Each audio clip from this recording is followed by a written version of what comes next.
Hey, this is Matthew Ricks with the Music Business Newsletter.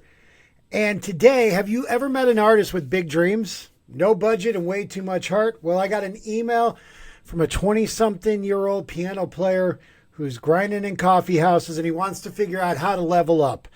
But before we get started, I ask that you like and subscribe to this channel. If you have a comment, leave it below. If you agree with me or disagree, I still would love to hear from you. And if you have a question on the music industry that you'd like for me to answer, all you got to do is go to MatthewRicks.com, click submit your question, give me as many details as possible. And now the email from the piano player. He says, "Hi, my name's Bob, and I'm a piano player, singer, songwriter in my 20s. I just recently discovered these music business newsletters, and I really appreciate how you are straight with people about what it takes to make it." Well, thank you. And you recently discovered it because we recently just started releasing them. So there you go. He said, "You've helped me see that there's a lot more to this than just writing songs and hoping someone discovers you." Bruh, you're getting it already. I know some artists who've been following me since 2014 when the Matrix Minute launched, and they still haven't gotten it. But let's continue. He said, "So here's where I'm at. I've been playing open mics and coffee house shows for a few years now, just me and my keyboard. I've released a few singles on digital services, Spotify, Apple Music, Tidal." And he says, "While it's not huge, I've built around 400 monthly listeners, and my top song has about 35,000 streams." I don't really know when you released your song that's gotten you 35,000 streams. 400 monthly listeners, depending on where you're at. I don't really think you talk a lot about what your marketing strategy is or what your social media game is. Playing coffee houses. Those are good numbers for where we're at right now. But let's continue. He says, "I know it's small compared to the big guys. Don't compare yourself to the big guys because you'll just put yourself in a loop. You're a piano player, so you're like, oh, I'm not as big as Billy Joel. Well, Billy Joel's been around for 40 some odd years. He better have more plays than you do. He plays arenas as well. He should have more streams than you." He says, "But I feel like there's proof that there's something there worth building.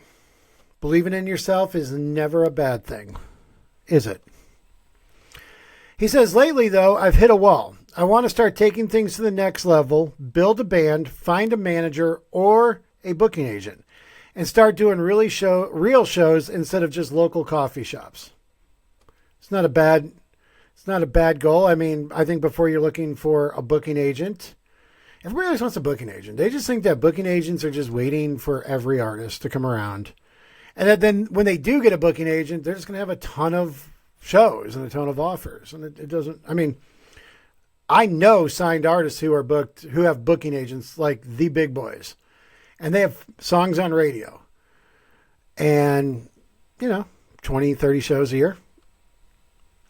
He said, "Here's the thing. I want to stop performing with a keyboard and start playing with a real piano. That's the sound that really represents me as an artist." You're gonna put a piano into a coffee shop? Just wheeling it in? Hope you got a significant other who can help steer it as you're pushing it into the coffee shop. He says, he continues, he says, "A piano would really represent me as an artist, but obviously that means I'll need a trailer or a van to haul it around." Yeah, your expenses have gotten a lot bigger at this moment to play a coffee shop. He says, "I've been thinking about reaching out for sponsorship to help make that possible." Dear Pepsi, I play at a coffee shop. I would love $20,000 so I can buy a piano and a van and take it to the coffee shop where typically coffee shops hold about 40 people. But don't worry, if you give me money, I will put the Pepsi logo on my piano for all 40 people to see. Signed, Bob. What? Do you not understand how sponsorship works? They're giving you money for exposure. They're giving you money to influence people. You got 400 monthly plays. You're playing in front of a coffee shop, but you want sponsorship. Now, I don't know where you're from. I don't know what city you live in. You might be able to get, Smitty's oil change to throw you a couple of bucks, but not enough to buy a van or a trailer. And because honestly, what do they get out of it? You know, it's like I'll talk to podcast hosts and they're like, we just really want to go monetize. And we really want to get like ad reads and everything. That'd really help us out. And I'm like, you're getting like 30 plays an episode. So if they give you money, they're not going to continue to give you money because they're going to realize after the first quarter, there's no traffic here. We just gave this guy money for nothing. But let's continue with the email, shall we? He says, sponsorship to help make that possible, get the van, the trailer, but not just for that. I'd love to also find sponsors to help with things like buying merchandise. So I have actually something to sell at shows. So you want Pepsi to give you money so you can buy merchandise. And if that's the reason why they're sponsoring you, do you not think that Pepsi or whoever is going to want their logo on that merchandise as well? You can have the back of your shirt looking like what they give out at like county fairs and car dealership openings with just logos everywhere. Don't try to get sponsorship for merchandise. I mean, if you're playing coffee shops, you don't really need merchandise at this moment. He also says he wants a sponsorship for fueling the vehicle to get to shows without going broke every weekend. That's, you charge money to the venue that you play to get money for fuel so you don't go broke every weekend. He continues, I'd like a sponsor for building a website to look more professional and to have a central place for fans to find me. That you don't need a website to look more professional or to have a central place for fans to find you. Your fans are probably all hanging out on Instagram and TikTok and probably Facebook or maybe X. You don't need a website for that. And you don't need a sponsor for a website. You can get a website for like $14.99 a month, you know, if you go to like one of the bigger ones. And then once again, if you get a sponsor for a website, they're going to throw their logo on the website. So it's going to be like Bob the Piano Player sponsored by Dickey's Oil Exchange Co. He continues, the problem is I don't have a budget for any of this. How far are you driving to go to these coffee shops to play that it's putting you in the hole fuel-wise?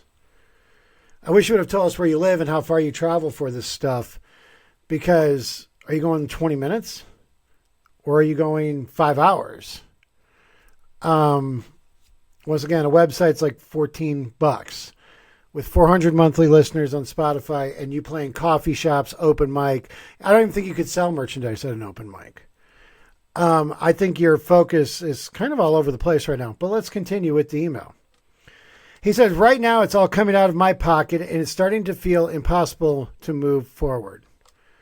Well, you are a solo artist, and so it is going to come out of your pocket. And this is the illusion of action right here.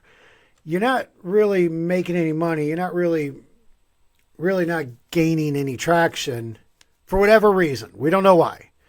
It could be your songs, could be your marketing, it could be you.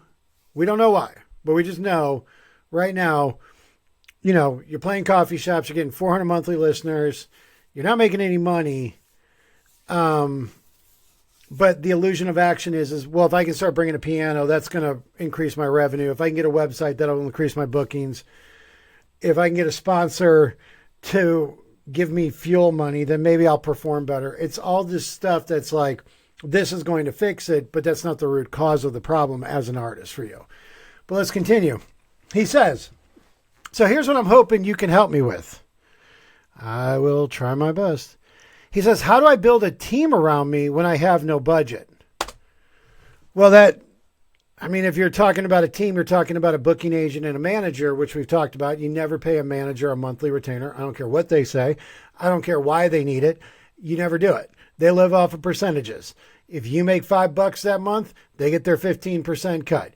You do not pay monthly retainers to managers or booking agents. So how do you build a team around you? Find someone who believes in you.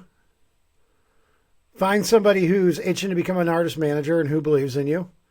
And they got a lot to prove. Your team should never be your mom, your girlfriend, your boyfriend, your best homie. It shouldn't, because those are friends, those are family. They're never going to work as hard because you're not going to fire them. How do you fire your mom? Okay. I've seen it before. I don't recommend it. The next question. What's the right way to find bandmates who actually believe in the music and not just getting paid? Well, that's your problem right there as a solo artist. You're not going to find a lot of people who believe in backing you up. Band guys, as we read in the email a couple of days ago, band guys will get in a van. They'll go play for $30. They'll travel halfway across the country for $30. And it's them, the band of brothers. When you're a solo artist, you don't have that luxury.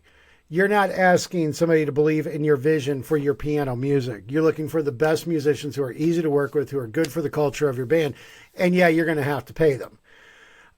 If you get free guys and they don't have any stake in this band, it depends on where you're at. If you are in a market, if you're in a small market, you might be able to find some guy who just likes to, he's not going to, he doesn't have a band.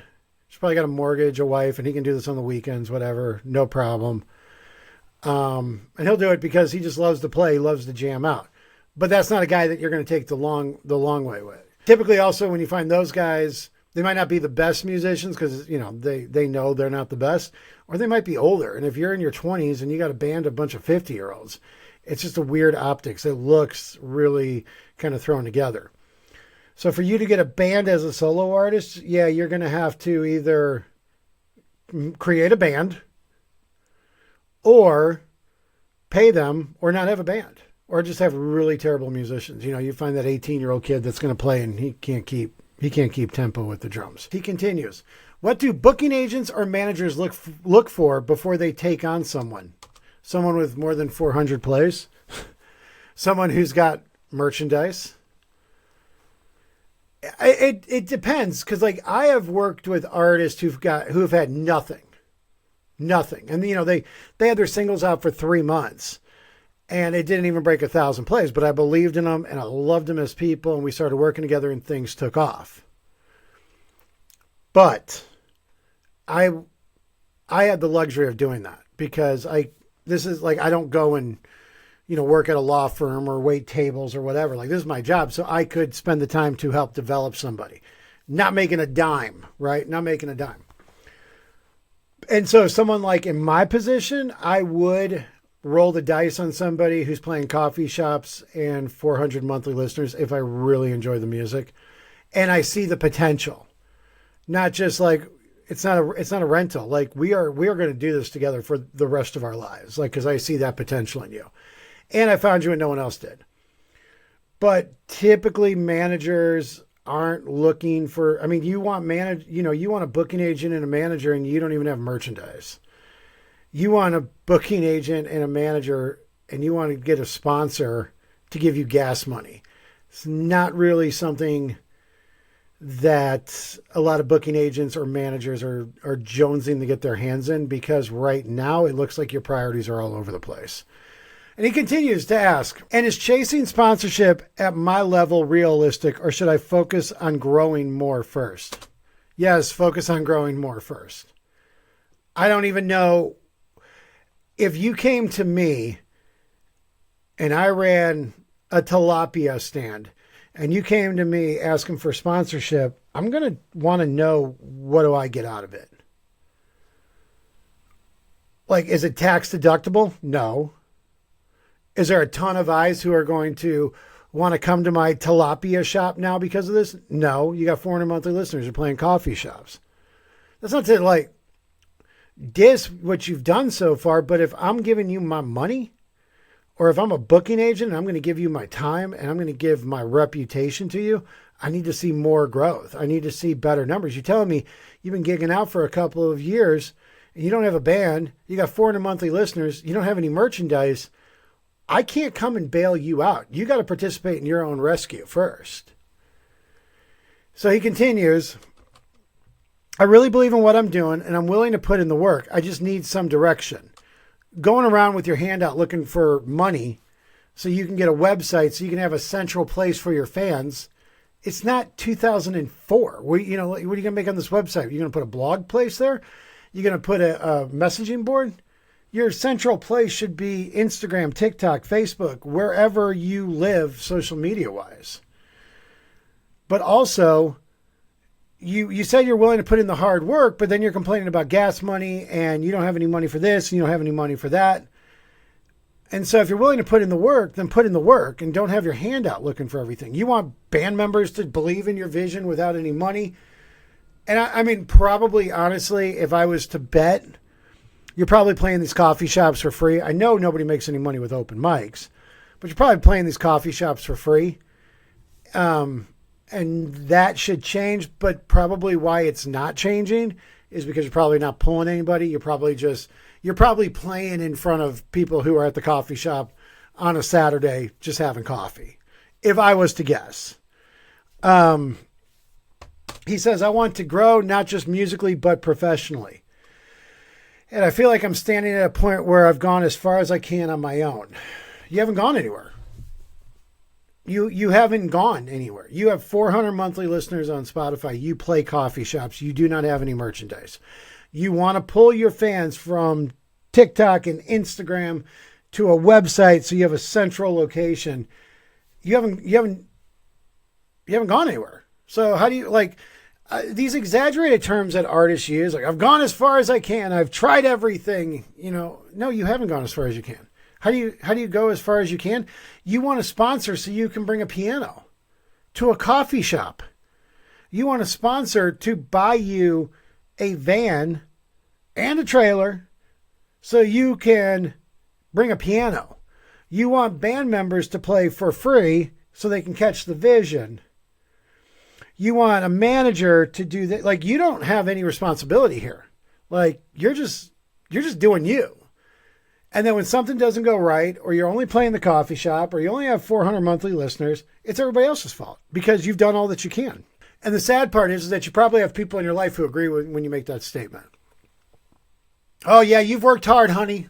And you want somebody to give you gas money.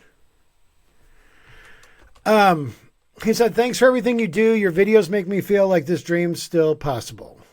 Bob. Well, Bob, look, I'm thinking of right now. He's got a song with 100 million plays on Spotify. He's got songs on radio. Plays out probably 150 times a year. His name is Michael Cochran with the band Cochran and Company, and he plays piano.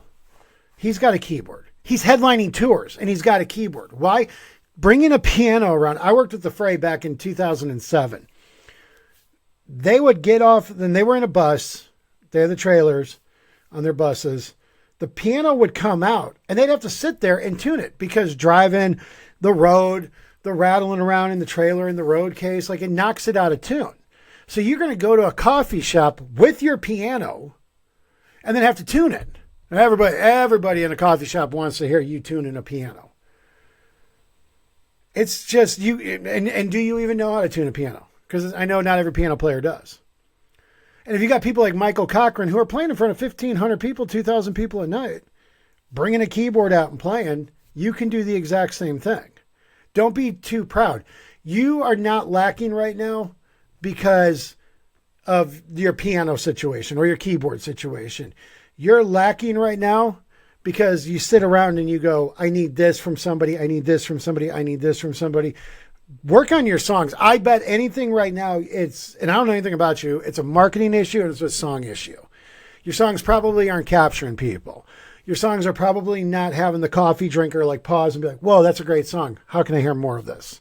But if you're not taking time developing your craft, if you're not taking time growing as an artist, growing as a professional, and sitting around trying to figure out how to get a sponsor for your merchandise, then you're not going to grow in those other areas because you're getting distracted by these other things that will never happen at this stage in your life. Getting a sponsor with 400 monthly listeners, I don't even know who that sponsor would be, but I can tell you this right now, that sponsor is not going to get their value for what they give you, whatever it is. If they give you $50, they're not going to get that value. for 400 monthly listeners and somebody who plays at a coffee shop. So what I tell you to do is lose the sponsorship idea, you lose the website idea, lose the piano idea, go start trying to do more coffee shops and that kind of thing where you're focused like a laser on getting people to your Spotify, getting people to your Instagram, getting your plays up. Those plays got to get up. 400 plays is not, 400 monthly listeners is not a lot. 35,000 plays all in on a song, I don't know how long it's been, is not a lot. So you need to go with a refresh focus on when I go and do these shows at the coffee shop, this is what I'm doing. Maybe get business cards. And you don't need a sponsor to buy your business cards for you. You can get them for like $30. Maybe business cards with your links on it, a QR code that takes you to Instagram and Spotify and Apple Music. And if you got a YouTube, do that. Then if you want to talk about merchandise, I don't even know if you have a design. You probably don't. You need a sponsor to do the design as well. Do something like a print on demand where you don't have to carry inventory. Because right now, if you're playing coffee shops, you don't need to carry inventory. You do not need to have merchandise because it's a coffee shop. Probably a lot of these coffee shops wouldn't even let you sell merchandise because the good coffee shops got their own merchandise and they don't want you competing with it. So I hope that helped. I hope that's a good little launch pad for you. Thank you for the email. And if you have a question on the music industry, just go to MatthewRicks.com, click submit your question, give me as many details as possible. And until next time, I will talk to you later.